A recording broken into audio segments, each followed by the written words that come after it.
Welcome to video 3, your final video in the embossing series, how to use the rolling mill. It's the moment you've been waiting for. We get to finally uncover this and use it. This is located right near the project storage, and you've already seen the 2 posters that go along with it and looked at them and read them, which is why you're here watching this video. You're going to carefully take off the cover, put it right next to it on the floor. There's all these pieces of fabric. They belong there. They're there for a reason, to protect it. Put it right on top of that, right next to it on the floor, not in the middle of the floor where people are going to trip over it. And here is the rolling mill. Okay, so while you roll your pieces through, this is pretty wobbly. And it's wobbly down there at the floor. It's kind of coming apart.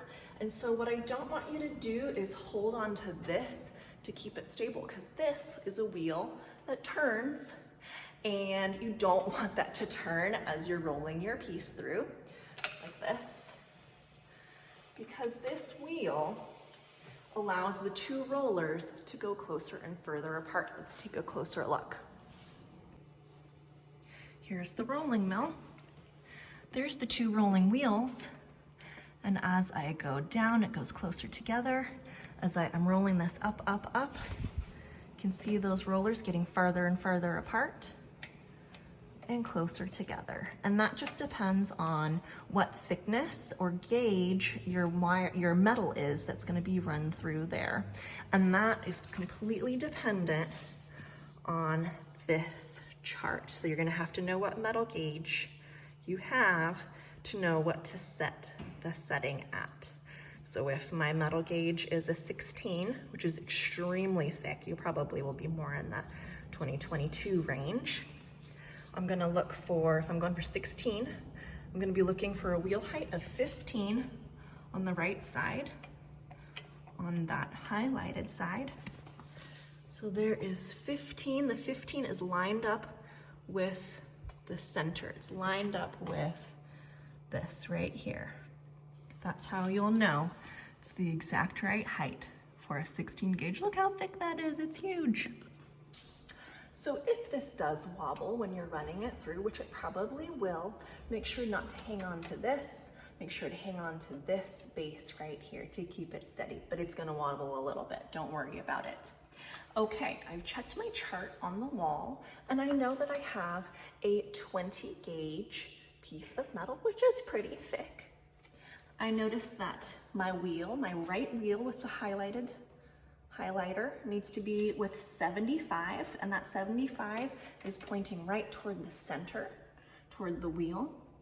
If I'm not sure if this is a 20 gauge, and if I really want to make sure that I've got this set at the correct setting without any wire taped to it, I'm just going to run it through real quick. So I'm going to put it in here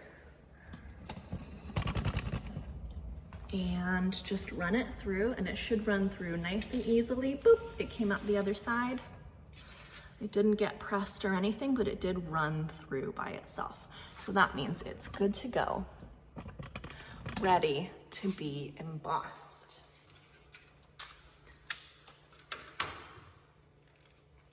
My piece of embossing wire is taped down carefully and placed. Oops, I can't do that without looking at it. There we go. There's my tape, taped down, ready to go through. So I'm gonna put it in between these rollers on my side. I know you can't quite see it, but I'm putting it right in between those 2 rollers, right there on the other side. And I'm gonna start with this in an upright position, because then it's easy for me to push down. If I start from down here, then I'm pulling up, and it's just kind of a weak spot to try and pull up. So if you start here and push, it's much easier. Here I go. I'm putting my metal in between the 2, and I'm pushing. I'm stabilizing right here, and I'm pushing through. Watch right here, because it's gonna pop out. Push, and it popped through. My metal popped out right here, and this is what it looks like. Not much, huh? It's got a little curve to it. And my camera's not focusing, but If I take my tape off, you'll notice a few things. You'll notice the tape is a little hard to get off. That's one thing you'll notice. Oh, here we go. Okay, you'll notice that the wire has pressed into the metal. Pretty cool. I got a little bit of tape that I still need to take off. You'll notice that your wire is flattened. Oh, isn't that cool? That kind of means it's not reusable anymore. We'll just throw this and the tape away. You want to run your metal through the center right here. Don't run it through too close to the edges because then it'll start to get messed up and it won't run through correctly. So right in the middle, just like that. You also want to run it through straight, not at an angle. So that would be like this and not like this. If you run it through at an angle, at a diagonal, it will actually warp the shape, and you can see that has happened here. It's a little smiley face. It's a little rounded on the bottom and rounded here because it got run through at a slight angle. So keep it really straight when you run it through. If it does go through and gets too close to the edge, and maybe it clogs and you're turning and turning and it won't go anymore, what you have to do is back out by pushing this way. The wheels will roll toward you. Your piece will fall out and you'll get to see what happened.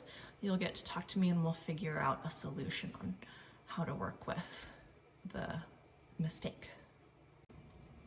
I'm gonna do a second pass to show you what it looks like. I've already done my first embossing, and let's see, I need another design on top of it. I've taped it down. This goes in right here.